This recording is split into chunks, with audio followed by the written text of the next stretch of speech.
गुजरात के दिल में बसा एक छोटा सा गांव सुंदरपुर, जहां चारों तरफ हरियाली ही हरियाली है। खेतों में लहराती फसलें और मिट्टी की खुशबू में बसी एक शांत जिंदगी। ये गांव फेमस इसलिए था कि यहाँ खाने की तरह तरह के व्यंजन मिला करते थे। इसी गांव के एक कोने में रहता है विमल, एक गरीब लेकिन ईमानदार आदमी, जिसके पास पैसा कम है लेकिन हौसला और मेहनत की कोई कमी नहीं। विमल धीरू सेठ के यहाँ काम किया करता था। बहुत ज्यादा मेहनती आदमी था। जितना भी काम था वो बड़े ही दिल लगा के काम किया करता था। सेठ जी, मैंने अपना आज का काम पूरा कर दिया है। मुझे मेरा महीना के मजदूरी के पैसे दे दीजिए। एक तो काम सही समय पर करते नहीं हो, लेकिन पगार मांगने तो तुम समय से आ जाते हो। कल तुमको प्रधान के घर अनाज पहुंचने के लिए कहा था, काम भी ढंग से तुमसे नहीं हो पाया। तुम्हारा जितना भी पैसा होता है उसका आधा पैसा मिलेगा। लेकिन सेठ जी, मैं तो अपना काम सही से किया है। प्रधान के घर में भी मैंने सही से सामान पहुंचा था। मुझे तो मेरी मेहनत के पूरे पैसे मिलने चाहिए। वाह वाह, जवान लगाने को कह दो बस। ये लो पैसे और तुम कल से काम पर मत आना। मैं तुम्हें काम से निकल रहा हूँ, काम चोर कहेंगे। धीरू सेठ बाद ही लालची किस्म का आदमी था। वैसी लोगों को बातें घुमाकर उनका पैसा हजम कर लिया करता था। उसके बाद विमल उदास होकर अपने घर आ जाता है। उसके घर में उसकी एक मोनिका नाम की पत्नी भी थी। आज तो आप थके होने के साथ उदास भी लग रहे हो। बताइए क्या हुआ आपको? अरे आज सेठ जी ने मुझे महीने के आधे पैसे दिए हैं। काम तो सही से किया था, पर मुझे पैसे आधे मिले। आधे पैसे क्यों दिए? से हमारा घर का किराया, खाना पीना कैसे चलेगा? मैं जानता हूँ मोनिका, लेकिन सेठ जी आधे पैसे दिए हैं और उन्होंने कहा कल से तुम्हें आने की कोई जरूरत नहीं। वो बड़े लोग हैं, आपने क्या ही कर सकता हूँ। आपके मजदूरी के पैसे तो आधे मिले हैं, इससे हमारा महीना भर कैसे चलेगा? आपको अब अपना खुद का काम या कहीं और पर काम देखना होगा। मोनिका, तुम तो ठीक कह रही हो, लेकिन नया काम शुरू करने के लिए हमको पैसे चाहिए और हमारे पास बचत के नाम पर कुछ भी नहीं है। तो बस रोज के खाने पीने के लिए ही कमा पाते हैं। अगर ऐसा ही चला तो हमको तो भीख मांगना पड़ जाएगा जी। आप कुछ काम दुनिया, वरना हमारा घर कैसे चलेगा? ठीक है भाग्यवान, मैं कल ही गांव में काम ढूंढता हूँ।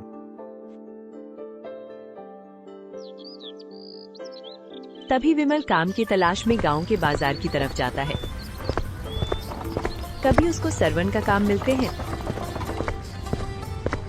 अरे विमल बेटा, आज काम पे नहीं गए हो क्या? अरे काका, मैं वहां पर काम छोड़ दिया। सेठ बहुत काम करवाता और पैसे भी नहीं देता था और नया काम के तलाश में हूँ। अरे तो काम मिला क्या गांव में? तो कहीं जगह खाली है काम के? तुम्हें मिल ही जाएगा। नहीं काका, ये कैसा गांव है? यहाँ करने के लिए कुछ काम ही नहीं है और कहीं काम करने जाओ तो लोग दिन के 50 देते हैं। अरे इतने पैसे में तो दिन भर का राशन भी नहीं आता। अरे अगर यहाँ पर कोई काम नहीं है तो शहर जाकर काम ढूंढो ना। शहर में तो लोगों के पास बहुत काम होता है। हमारे गांव से भी तो कितने लोग शहर में काम करने के लिए गए हैं। एक तो मैं पढ़ा लिखा हूँ नहीं उतना, और वहां पर अगर 20,000 भी कमाऊं ना तो आधे से ज्यादा पैसे तो वहां किराए और खाने पीने में खर्च हो जाएंगे। वहां पर रहने के लिए कमरा भी बहुत महंगा मिलता है। अब ना तुझे आपको गांव में काम मिल रहा है और ना ही शहर जाने के लिए मान रहा है, तो फिर ऐसे कैसे काम चलेगा? तभी वहाँ पर एक आदमी पर्ची बांटता हुआ दिखा।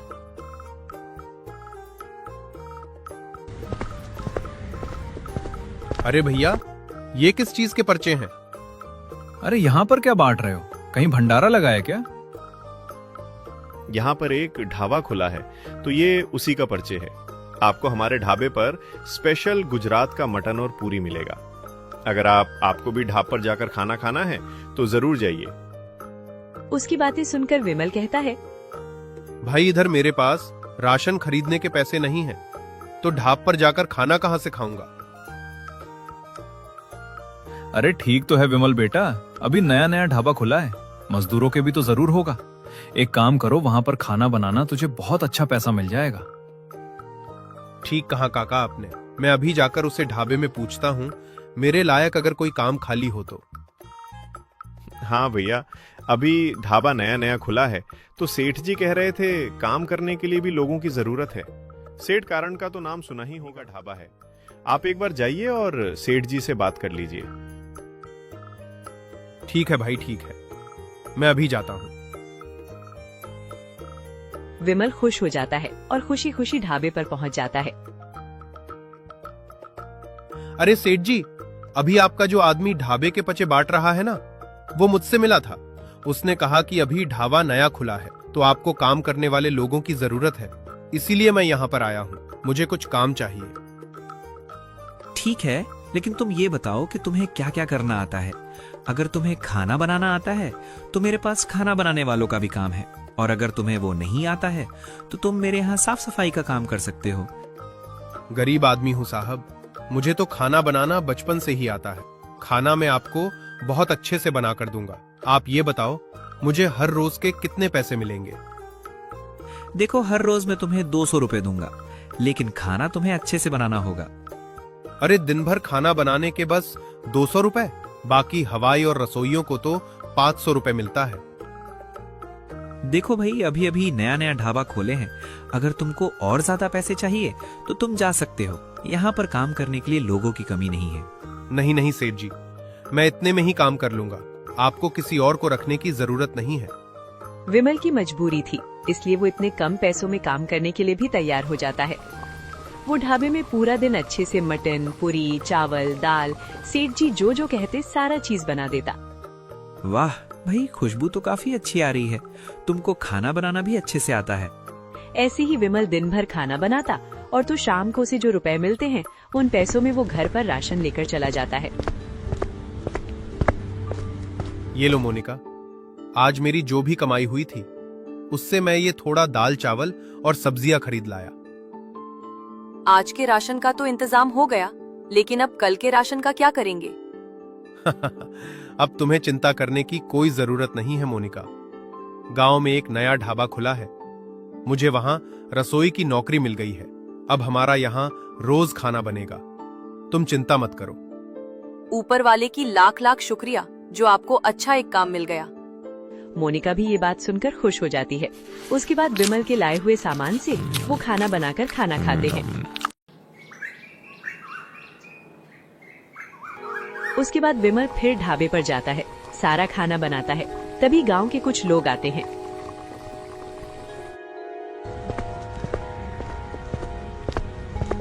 अरे, हमने सुना है नया ढाबा खुला है। लो भैया, हमारे लिए भी मटन और पूरी। हाँ भैया, सुबह का नाश्ता हो जाएगा, मटन के साथ गर्मा गर्म पूरी। बैठो ना बाबूजी, अभी देता हूँ आप लोगों को। उसके बाद उन लोगों को गर्मा गर्म पूरी और मटन दिया जाता है। लोग बड़े चाव से वहीं पर मटन पूरी खाने लगते हैं और ऐसी ही तारीफ करके वहाँ से चले जाते हैं। उनके ढाबे पर सबसे ज्यादा बिक रही थी तो मटन और पूरी। ऐसे ही शाम हो जाती है। ऐसे ही विमल के बार बार कहने पर भी सेठ जी, शाम हो चुकी है, आज के पैसे दे देते तो मैं घर के लिए राशन लेकर जाता। अरे, मैं तुम्हें बताना भूल जा रहा था, मैं तुम्हें रोज के पैसे नहीं दे सकता। महीने का पैसा एक बार दे दूंगा। लेकिन सेठ जी, मुझे अपने घर के लिए राशन लेकर जाना है। मेरे पास बिल्कुल भी पैसे नहीं है। अगर आपने पैसे नहीं दिए तो हम भूखे मर जाएंगे। देखो, अगर ऐसी बात है तो तुम किसी से उधार ले लो। उसके बाद जब मैं तुम्हें महीने का पैसा दे दूंगा उसको चुका देना। अरे सेठ जी, आप समझने की कोशिश कीजिए ना। महीने का पैसे 2 या 1 दिन में पैसे तो वही है ना जो मैं काम कर रहा हूँ। अरे वही तो बोल रहा हूँ, तुम किसी और से उधारी ले लिए रहो। अगर मैं तुम्हें रोज के पैसे दूंगा तो क्या भरोसा तुम कब काम छोड़कर चले जाओ। हाँ, लेकिन अगर तुम कुछ गिरवी रख सकते हो तो मैं तुमको पैसे दे सकता हूँ। अरे सेठ जी, गरीब आदमी हूँ, मेरे पास ऐसा कुछ भी नहीं है जिसको मैं आपके यहाँ गिरवी रख सकूं। वो सब मुझे नहीं पता भाई। सेठ उसकी एक बात भी नहीं सुनता है। उसके बाद मजबूरी में आकर विमल को गांव की एक जमींदार के पास जाना पड़ता है। इधर विमल जमींदार के यहाँ अपने घर को गिरवी रख देता है। देखो, मैं तुम्हें पैसे उधार दे रहा हूँ, लेकिन अगर तूने मेरे पैसे सही समय पर नहीं लौटाए तो अपना घर तुझे मेरे नाम पर करना होगा। मुझे मंजूर, बिल्कुल भी चिंता मत कीजिए। मेरी पगार मिलते ही मैं आपको आपके पैसे चुका दूंगा। विमल जमींदार से पैसे उधार पर लेता है, अपना घर राशन लेकर आता है। इस तरह 1 महीना बीत जाता है। ऐसे ही उसका ढाबा भी चल रहा था और लोग खाने भी आ रहे थे। ऐसे ही करते करते पगार मिलने का दिन आ जाता है। सेठ जी, मुझे काम करते हुए 1 महीना बीत गया। अब तो आप मुझे महीने की पगार दे दीजिए। देखो, आज मेरे पास इतने पैसे नहीं हैं। तुम कल तक इंतजार करो, मैं कल तुम्हें पैसे दे दूंगा। लेकिन सेठ जी, मुझे जमींदार जी को पैसे देने हैं। अगर आज मैंने उनके पैसे नहीं लौटाए तो वो मेरा घर हड़प लेंगे। अरे, एक दिन के लिए कोई किसी का घर थोड़ी ना हड़पता है। कुछ नहीं होगा, मैं कल तुम्हें तुम्हारे पैसे दे दूंगा। आप मेरे साथ खेल मत खेलिए सेठ जी। मैंने अपनी आंखों से देखा, आपके यहाँ मटन पूरी बहुत ज्यादा बिकती है। महीना भर से आपकी बहुत अच्छी कमाई हुई है। ये सब बातें सुनकर सेठ बहुत ही गुस्सा हो जाता है। तेरी हिम्मत कैसे हुई मुझसे इस तरह से बात करने की? जा, नहीं देता मैं तुझे तेरे पैसे। तुझे जो करना है कर ले। और अब तो मैं तुझे कभी पगार नहीं दूंगा, और ना ही तुझे अब यहाँ पर काम करने आने की जरूरत है। आप ये बिल्कुल ठीक नहीं कर रहे हैं सेठ जी। एक गरीब के साथ छल करके बहुत बड़ा पाप कमा रहे हो। ऊपर वाला देख रहा है, भगवान आपको इसकी सजा जरूर देंगे। अरे चल निकल यहाँ से। बड़ा आया है मुझे यहाँ भगवान की धमकी देने वाला। सेठ करण को धक्के मारकर वहाँ से निकाल देता है। विमल बहुत ही ज्यादा उदास होकर अपने घर की ओर जाता है। तभी थोड़ी देर बाद जमींदार का आदमी तपन विमल के घर आता है।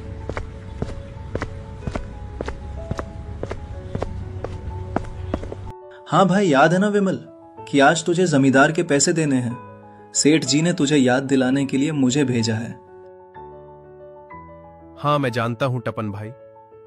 जमींदार जी को कहना कि मैं रात तक उनके पैसे लेकर आऊंगा।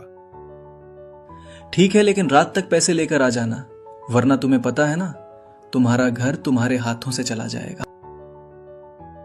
तपन उनके दरवाजे पर खड़ा ही था, तभी विमल का एक पड़ोसी गोकुल वहाँ से गुजर रहा था। उसने जैसे ही तपन को विमल के दरवाजे पर खड़ा देखा तो वो समझ गया कि पक्का कोई न कोई गड़बड़ जरूर है। अरे, ये तो जमींदार का आदमी है, लेकिन ये विमल के घर पर क्या कर रहा है? तपन जैसे ही वहाँ से निकलता है तो गोकुल वहाँ पहुँच जाता है। अरे विमल, ये जमींदार का आदमी तुम्हारे घर पर क्या कर रहा था? तुमने जमींदार से कोई उधार लिया है क्या? हाँ भाई, उधार लिया तो था, लेकिन चुका नहीं पाया। उसके बाद विमल ने अपना साथ घटी पूरी घटना अपने दोस्त गोकुल को सुनाई। उसकी पूरी बात सुनकर गोकुल सुनता है। फिर गोकुल कहता है, नहीं दिए तो वो मेरा घर हथिया लेगा। मुझे तो समझ में नहीं आ रहा है कि मैं पैसे कहां से लेकर आऊं। अरे इस तरह परेशान मत हो, कोई ना कोई तो हल जरूर मिल जाएगा। लेकिन पहले ये तो बता कि तुझे जमींदार को कितने पैसे देने हैं? पैसे ज्यादा तो नहीं, लेकिन 5,000 रुपए देने हैं। मैंने महीने भर के राशन के लिए लाया था, मगर मेरे पास उतने भी नहीं हैं, और मेरी गरीबी की वजह से कोई मुझे उधार देने को भी तैयार नहीं है। अरे कोई बात नहीं विमल भाई, मेरे पास कुछ पैसे हैं, मैं तुझे पैसे दे देता हूं। वरना इतने से पैसों की वजह से तेरे हाथ से तेरा घर चला जाएगा। और ठेकेदार तो है ही लोगों की मजबूरी का फायदा उठाने वाला, वरना 5,000 के ऊपर कोई किसी का घर नहीं हथियाता। उसके बाद गोकुल ने अपने घर से पैसे लेकर विमल को दे दिया। उसके बाद विमल जमींदार के यहाँ जाकर उसके सारे पैसे छुपा देता है। अरे गोकुल भाई, आपका बहुत बहुत धन्यवाद। भाई, अगर आज तूने मेरी मदद नहीं की होती तो मेरा घर मेरे हाथों से चला जाता। पता नहीं भगवान ने मुझे इतना मजबूर क्यों बनाया है। एक तो मुझे कहीं काम नहीं मिलता, ऊपर से जहां काम मिलता है वहां पर लोग ऐसे छल करते हैं। अरे देख भाई विमल, ज्यादा परेशान मत हो। मैं तो कहता हूं तू अपना कोई काम शुरू कर। मैं तुम्हें और 3,000 रुपए दे रहा हूं। तुमने कहा था ना तुम सेठ के यहाँ मटन और पूरी बनाया करते थे ना, अब से उसी का धंधा करो। अरे दोस्त, तुम्हारा बहुत बहुत धन्यवाद, लेकिन मेरे पास ना तो ढाबा है ना ही दुकान। आखिर मैं अपना मटन पूरी कैसे लोगों को खिलाऊंगा? अरे शुरू से हर कोई अमीर नहीं होता। तुम अपने घर के बाहर ही कपड़े को गाड़ कर एक छोटा सा ढाबा जैसा आकर दे दो, वहां पर ही अपना मटन पूरी बेचा करना। धन्यवाद। तुमने बताया सेठ लोगों को सही से खाना भी नहीं दे रहा होगा, और बात भी करने का तरीका नहीं है बिल्कुल। देख लेना, सारे लोग धीरे धीरे तुम्हारे पास ही आएंगे। ये सब बातें सुनकर विमल को एक उम्मीद दिखाई देती है। उसके बाद विमल अपने घर आ जाता है और अपनी पत्नी मोनिका को सारी बात बताता है। ये तो सही है जी, हम लोग अपने घर में ही एक ढाबा खोल लेते हैं। इससे आपको इधर उधर काम करने की जरूरत भी नहीं पड़ेगी। ठीक है, मैं कल सुबह ही जाकर मटन और मसाला ले आऊंगा। घर में तो पहले से आता रखा हुआ है। उसके बाद अगले ही दिन सुबह सुबह विमल बाजार जाकर मटन लेकर आ जाता है। उसके बाद दोनों पति पत्नी मिलकर गर्मा गर्म पूरी बनाकर तलने लगते हैं। गर्मा गर्म करते हुए मटन के साथ मटन मसाला और ग्रेवी बनाते हैं, पूरी के साथ खाया जा सके। दोनों ही घर के बाहरी साफ सफाई कर कर एक ढाबा जैसा लगा लेते हैं और वहाँ लिख देते हैं 50 रुपए में मटन और पूरी। तभी खान की खुशबू से वहाँ पर कुछ लोग आते हैं। अरे वाह, आपने तो बहुत ही अच्छा छोटा सा ढाबा बनाया है। ये तो बिल्कुल एक घर की तरह लग रहा है। अरे तुमको करण सेठ क्यों वहां काम कर रहे थे ना, मैंने एक दो बार वहां तुमको देखा है। जी हाँ, पहले वही काम कर रहा था, पर सेठ ने मुझे पैसे नहीं दिया और निकाल दिया। वो सब छोड़ो, आपको वही स्वाद यहाँ पर मिलने वाला है। ठीक है, फिर लगाओ हम दोनों के लिए एक प्लेट। विमल महफिल दोनों के लिए एक एक प्लेट मटन और पूरी लगा दिया। उसके बाद और लोग वहाँ पर खाने लगते हैं। वो भाई, तुम्हारा मटन पूरी तो बहुत ही स्वादिष्ट है, दाम भी बहुत कम है। अगली बार से तुम मटन के साथ चावल भी रखना, मुझे चावल के साथ मटन खाना अच्छा लगता है। जी, अभी हमारे पास पैसे थोड़े कम थे, इसीलिए हमने मटन और पूरी ही बनाया। अगली बार से हम चावल के साथ सैलेड और पापड़ भी देंगे। लोगों को उनके घर वाला ढाबा बहुत ही ज्यादा पसंद आ रहा था। मुंह भी उस रास्ते से जा रहा था, उनको एक न एक बार रोक के वहाँ का मटन पूरी तो खा रहा था। तभी वहाँ पर उस रास्ते एक गाड़ी गुजरती थी और उसमें दो लड़के होते हैं, राजेश और दीपक। अरे दीपक, गाड़ी रोकना, वहाँ पर एक ढाबा है, मैं अभी आता हूँ वहाँ से कुछ लेकर। अरे भाई, ये गांव देहात का ये छोटा मोटा ढाबा का खाना खाएगा क्या? अरे भाई, मैं भी गांव का ही हूँ, अभी बाहर शहर में काम रहा हूँ, वो अलग। उसके बाद वो आदमी जाकर उनके होटल के पास जाता है। आपके यहाँ का सबसे फेमस जो भी है वो मेरे लिए पैक कर दो। शहरी आदमी को देखकर दोनों खुश हो जाते हैं और दोनों ही उन लोगों को अपना मटन और पूरी पैक करके दे। कितना हुआ भैया? मात्र 100 रुपए। ये लो, 1000 रख लो। अगर हम शहर में खाते तो यही 200 रुपए देना पड़ता। मैं गांव का हूँ, मैं समझता हूँ। अभी आपका ढाबा नया नया ही खोले हो। हम अपने मेहनत से कमा कर खाते हैं, आपसे हम ज्यादा पैसे कैसे ले सकते हैं? अरे ले लो, ये आपके लिए ज्यादा होगा। अगर हम बड़े किसी रेस्टोरेंट में खाते तो यही 1000 खर्चा ही हो जाता। राजेश उन लोगों को 1000 देकर वहाँ से चला जाता है। ये सब देखकर दोनों पति पत्नी खुश हो जाते हैं। उनके पास लोग खाने आया करते थे। आज हमारा ढाबे का कितना अच्छा, तो आपको कहीं जाकर काम करने की भी जरूरत नहीं है। ठीक कहती हो भाग्यवान। शहरी लड़का ने जो 1000 दिए है ना, उसे पैसे से मैं राशन ले आऊंगा कल। तुम मुझे चावल, पापड़ और थोड़ा सैलेड, अगर अचार भी दे दिया करो। अगले ही दिन दरवाजे पर दस्तक होती है। गांव के एक अमीर आदमी का नौकर आया होता है। अरे राम ललवानी जी ने कहा है उनके घर मेहमान आ रहे हैं, 5 प्लेट पैक करके पहुंचा देना, पहुंचाने के पैसे भी मिलेंगे। ठीक है भैया, मैं सब गर्मा गर्म बना के ले दूंगा। विमल खुशी खुशी अपनी पत्नी को बताता है। सुनो भाग्यवान, राम ललवानी जी का नौकर आया था, एक बड़ा ऑर्डर मिला है, अच्छे से सब चीज बनाकर रेडी कर दो। ठीक है, ये सब मैं अभी रेडी कर देता हूँ और टिफिन में पैक कर देता हूँ, अब देकर आ जाना। विमल खाने को डिलीवर करने चला जाता है। तभी उसके ढाबे के पुराने मालिक की नजर उस पर पड़ती है। अरे ये तो वही विमल है, लेकिन ये इतना सारा खाना लेकर जा कहाँ रहा है? इसने किसी दूसरे ढाबे पर काम करना शुरू किया है क्या? अरे नहीं साहब, विमल ने किसी दूसरे ढाबा पर काम करना शुरू नहीं किया, बल्कि उसने तो अपने घर को ही एक ढाबा बना दिया है। सुना उसने बहुत कम दाम में और स्वादिष्ट खाना लोगों को दे रहा है। अच्छा, लेकिन मेरे ढाबे के सामने इसका ढाबा ज्यादा दिन तक टिक नहीं पाएगा, और वैसे भी इसके छोटे से घर में कितना ही बड़ा ढाबा बन पाया होगा। अरे कुछ ही लोगों के बैठते ही वहाँ तो जगह भी भर जाती होगी। ये बोलकर करण सेठ का मजाक उड़ा देता है, लेकिन कुछ समय बाद उसके ढाबे पर जाने वाले सब ग्राहक विमल के ढाबे पर जाकर खाना खाने लगते हैं, क्योंकि एक तो वो खाना स्वादिष्ट भी बनाते थे और दूसरा उनके खाने का दाम भी बहुत कम था। अरे अच्छा हुआ विमल भाई जो आपने अपना ढाबा खोल लिया, वरना वो करण सेठ वालों ने तो बहुत लूट मचा रखी है। जहां आप एक प्लेट खाना 50 रुपए में देते हो, वही खाना वो लोग 200 में देते हैं। भैया, हम अपने मुनाफे के साथ साथ लोगों का भी फायदा देखते हैं। मैं खुद एक गरीब आदमी हूं और गरीब की भूख समझता हूं साहब, इसलिए खाने का दाम उतना ही रखता हूं जिसमें ना तो मेरा नुकसान हो और ना ही ग्राहकों के लिए महंगा हो। वाह भाई साहब, अगर हर इंसान की सोच आपके जैसी हो जाए तो ये दुनिया बहुत सुंदर हो जाएगी। लेकिन अफसोस, हर इंसान आज के समय में केवल अपने फायदे के लिए ही सोचता है। विमल के ढाबे के अच्छे और सस्ते खाने और उनके अच्छे व्यवहार के चलते हर कोई उनके ढाबे पर जाकर ही खाना खाता था, जिस वजह से करण सेठ के ढाबे पर लोगों ने जाना ही बंद कर दिया, जिस वजह से उसका काम बिल्कुल ठप पड़ गया। अरे उस विमल के चक्कर में मेरा ढाबा बंद हो गया। मुझे कुछ भी करके उसका ढाबा बंद करवाना होगा, वरना मेरा काम दोबारा नहीं चल पाएगा। अरे मालिक, कुछ गुंडों को उसके पास भेजकर उसे धमकी दिलवा दो। अरे वो इतना डरपोक है कि डर कर ही काम बंद कर देगा। सेठ को नौकर की बात में दम लगता है और वो कुछ गुंडों को इसे देखकर विमल के पास भेज देता है। जो नया ढाबा खुला है विमल का, उसको तुमको किसी भी तरीके से बंद करवाना है। ये लो पैसे। अरे ओ शाने, चल जल्दी जल्दी हफ्ता निकाल। माफ करना साहब, लेकिन हमारे यहाँ ऐसी कोई डिश नहीं मिलती। अरे ओए, खुद को ज्यादा समझता है क्या?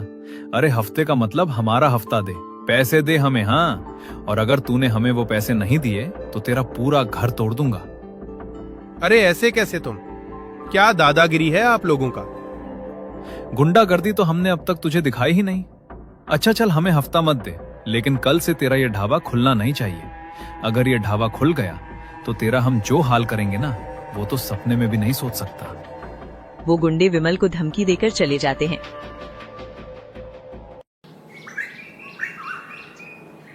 सुनो भाग्यवान, गुंडे आए हुए थे, उन्होंने धमकी दिया है अगर हमने ढाबा खोला तो बंद करवा देंगे। क्या करे भाग्यवान? अरे कोई भी आकर हमको धमकी देगा तो क्या डर जाओगे आप? तो हम बंद कर देंगे क्या? उसके बाद मोनिका के कहने पर विमल ही मान जाते हैं और अगले दिन ही लोग अपना ढाबा खोल लेते हैं। विमल का ढाबा खुला होता है, जिसे देखकर सेठ का खून खौल उठता है। तुम लोग किस काम के नहीं हो? जब तुम एक डरपोक इंसान को भी नहीं डरा पाए, तुम्हारी चेतावनी देने के बावजूद भी उसकी हिम्मत कैसे हुई ढाबा खोलने की? ओ सेठ जी, आजकल बातों से कौन डरता है? अगर उसे 2-4 लगवा दिए होते तो ढाबा खोलने की हिम्मत भी नहीं करता। ये तो खड़े खड़े मेरा मुंह क्या देख रहे हो? उसकी हड्डी पसली तोड़ दो ताकि वो कल से ढाबा ना लगा पाए। आपका काम कर देंगे सेठ जी, लेकिन हमको हमारे पैसे तो दो। मारपीट की अलग पैसे लेते हैं हम सेठ जी। पैसे तुम्हें कल भी दिए थे, लेकिन तुम कुछ काम नहीं किए। आज तुम अपना काम करो, उसके बाद पैसे दूंगा। उसके बाद गुंडों के साथ सेठ भी विमल के ढाबे पर चला जाता है कि ढाबे पर ग्राहक खाना खा रहे थे। उसके बाद धमकी देने लगते हैं।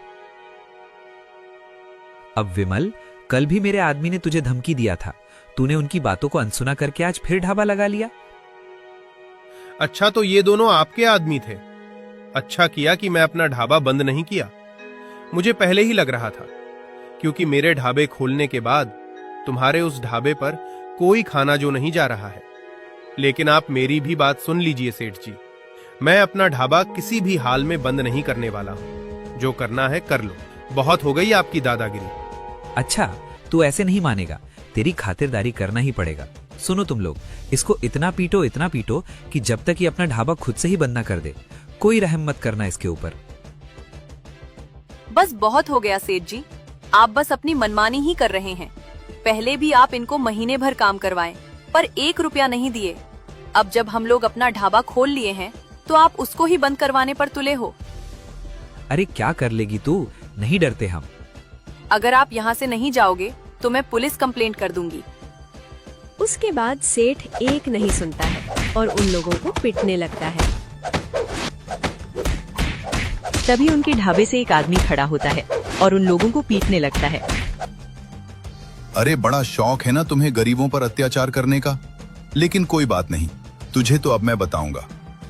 अरे तुम कौन हो और क्यों हमारे मामले के बीच में आ रहे हो? मैं एक पुलिस ऑफिसर हूँ। अभी नहीं मेरी पोस्टिंग हुई है। मेखाना बनाने की वजह यहाँ आकर खाया करता हूँ। वो आदमी पुलिस ऑफिसर था जिसकी इस गांव में नई पोस्टिंग हुई थी। अब मैं तुम्हें बताऊंगा कि दादागिरी किसे कहते हैं। वो सेठ को रंगे हाथों पकड़ता है और उसे जेल में डाल देता है। सेठ को उसके किए की सजा मिलती है। ऐसे ही उसके बाद विमल भी अपने ढाबे पर गरीबों और सबको खाना खिलाता है। धीरे धीरे उसके मटन और पूरी की चर्चा दूर दूर गांव में फैल जाती है। धीरे धीरे अपना एक बड़ा सा ढाबा भी खोल लेता है। अगर आपको भी ऐसी टेस्टी मटन और खाना है तो हमारे कार्टून कहानी चैनल को सब्सक्राइब कर दीजिए। हमारे अगले वीडियो में विमल झारखंड से, मोनिका रावत ऋषिकेश से, धीरू नेपाल से, राजेश यूपी से, दीपक छपरा जला, करण और सरवण बाप बेटे, तपन अंजलि हस्बैंड वाइफ और वीर रामलाल वानी कमेंट। तो हेलो दोस्तों, क्या हाल चाल। आई होप आप बढ़िया होंगे। तो स्वागत है बीके खतरनाक 007 में। तो आप लोग पूरी वीडियो देख